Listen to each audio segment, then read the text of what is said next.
प्रभु यीशु मसीह में प्यारे बंधुओं, हमारे पिता ईश्वर और प्रभु यीशु मसीह आप लोगों को अनुग्रह तथा शांति प्रदान करें। आज के पवित्र सुसमाचार से आप लोगों ने भले समाज का एक दृष्टांत सुना। ये हमारे लिए महत्वपूर्ण है। महत्वपूर्ण इसलिए है कि आजकल दुनिया ऐसे स्वार्थी हो गए कि दुनिया वाले ये नहीं जानते कि मेरा पड़ोसी कौन है। जो हमारे निकट में, जो हमारे पड़ोस में, जो हमारे आसपास में रहते हैं, उन पर ध्यान ना देते हुए इंसान जब स्वार्थ का जीवन बिताता है तो उसको वो अंधा हो जाता है, उसे पड़ोसी नजर नहीं आता। आज पवित्र सुसमाचार से, संत लूकास के सुसमाचार से प्रभु यीशु मसीह हमको ये संदेश देना चाहते हैं, पड़ोसी वो नहीं है जो हमारे आसपास में रहते हैं। हम उसको पड़ोसी कहते हैं क्योंकि हमारे पास में रहते हैं, मगर पड़ोसी वो है जिससे हमें हमारी सेवा की जरूरत है, जिससे हमारी मदद की जरूरत है। जो जरूरतमंद लोग हैं उनकी मदद करना और उनके जरूरतों में उनके हाथ पकड़ना, यही पड़ोसी का काम है। ये कोई जरूरी नहीं है कोई इंसान मेरे घर के पास में रहे और मैं उसे पड़ोसी मानूं। जो भी रास्ते में मिल जाता है मुझे, मेरे जीवन के इस सफर में जो भी मुझे इस रास्ता में मिल जाता है जिससे हमारी मदद की जरूरत है, वो सब हमारे पड़ोसी हैं। हम ये क्यों नहीं सोचते? हम इसलिए नहीं सोचते, हम कोई उलझन में फंसना नहीं चाहते। आज के सुसमाचार से आपने सुना एक आदमी जो यहूदी था, वो डाकुओं के हाथों पड़ गया। डाकुओं ने उनको घायल किया, लूट लिया, अधमरा छोड़कर चला गया। वो रास्ते में पड़ा रहा और वहां से एक याजक आप जानते हैं, हमारे जैसे फादर, जो पुरोहित, जो पूजा करते हैं, जो पुजारी है मंदिर के पुजारी वहां से निकले और वो यहूदी थे।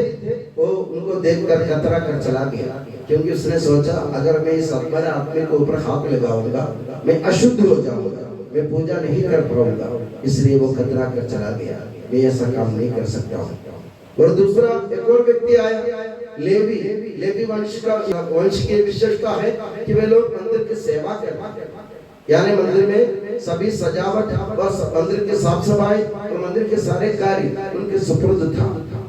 और ऐसा भी मनुष्य आया जो हमेशा मंदिर में लगा रहता है। उसने भी उस अधमरा आदमी को देखा, मगर वो कतरा कर चला गया। उसने भी यही सोचा होगा अगर मैं इसके पीछे समय लगाऊंगा तो मैं मंदिर के लिए देरी हो जाएगी, इसलिए वो उसको उसके ऊपर हाथ लगाने के लिए सोचा, जबकि उसको मालूम था इस आदमी को मेरी जरूरत है।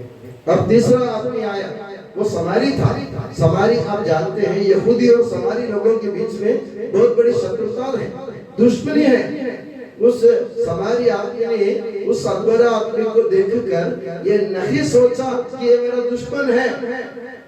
उसने ये सोचा इस आदमी को मेरी जरूरत है, मेरी मदद की जरूरत है। उसने क्या किया, अपने जो घोड़ा जो भी जिस पर वो सवार हो रहा था उसको रोका और उसके पास गया, उसके घावों पर तेल लगाया, उस पर पट्टी बांधी, उसके बाद उसमें अंगूर डालकर पट्टी बांधी। उसके बाद वो उसको अपनी सवारी पर बिठाकर एक सराय ले गया और सराय वालों से बोला, और सराय में जाके उसकी सेवा शुश्रूषा की एक दिन, और दूसरे दिन मतलब एक दिन उस आदमी ने उसके साथ बिताए जो उसके लिए अजनबी है, जो उसका दुश्मन है, जो जिसको वो नहीं जानता है, उस आदमी के लिए उसने पूरा दिन बिता दिया। और उसके बाइबल में लिखा है दूसरे दिन उसने एक दिन अपने सराय वालों से कहा आप इसकी सेवा शुश्रूषा करें, मुझे जरूरी काम से जाना है, मैं वापस आऊंगा, अगर कुछ और खर्च हो जाए मैं दे दूंगा। मेरे प्यारे बंधुओं, यही मानसिकता एक ईसाई का होना चाहिए। एक ईसाई की मानसिकता ऐसी होनी चाहिए, जो भी मदद चाहते हैं, जिसकी मदद की जरूरत है, उससे हमारे पड़ोसी समझकर उसकी सेवा शुश्रूषा करना, उसके लिए अपना समय खर्च करना, उसके लिए अपने संपत्ति खर्च करना, उसके लिए अपने साधन खर्च करना, ये पड़ोसी का काम होता है। मेरे प्यारे बंधुओं, ये ना सोचो कि मेरे घर के पास में रहने वाले मेरे पड़ोसी मात्र हैं, वही मात्र मेरा पड़ोसी, ऐसा नहीं है। जो भी हमारे जीवन में, हमारे जैसे मैंने कहा, जीवन के सफर में जो भी हमें मिल जाए, जिससे हमें हमारी मदद की जरूरत है, वो सब हमारे पड़ोसी हैं और हमें उनकी सेवा करने की जरूरत है। तो प्रभु यीशु मसीह आज क्या संदेश देना चाहते हैं? संदेश एक है, तुम आंखें खोल कर देख लो जिन लोगों को, किन लोगों को तुम्हारी मदद की जरूरत है, उनकी तरफ ध्यान दो। उस समारी आदमी की तरह ये देखे बिना कि ये मेरा दुश्मन है, कि मेरा दोस्त है, कि मेरे रिश्तेदार है, कि मेरे बंधु है, कि मेरा मित्र है, ये देखे बिना सेवा करना सीखो, तब जाके तुम ईश्वर की संतान बन जाओगे।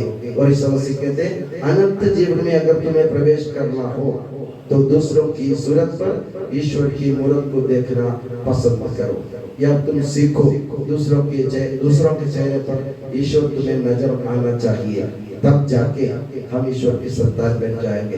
तो आज हम प्रभु से ये वादा करें और ये ठान ले कि हमारे दैनिक जीवन में जो भी हमारे सामने आता है, वो किसी भी प्रकार के व्यक्ति क्यों ना हो, वो चाहे हमारे दुश्मन हो, हमारे मित्र हो, हमारे कुटुंबी हो, हमारे बंधु हो, हमारे रिश्तेदार, कुछ भी, या हमसे कोई संबंध ना रखा हो, तो भी अगर उससे मदद की जरूरत है तो हम हाथ बटाकर उसकी मदद करें।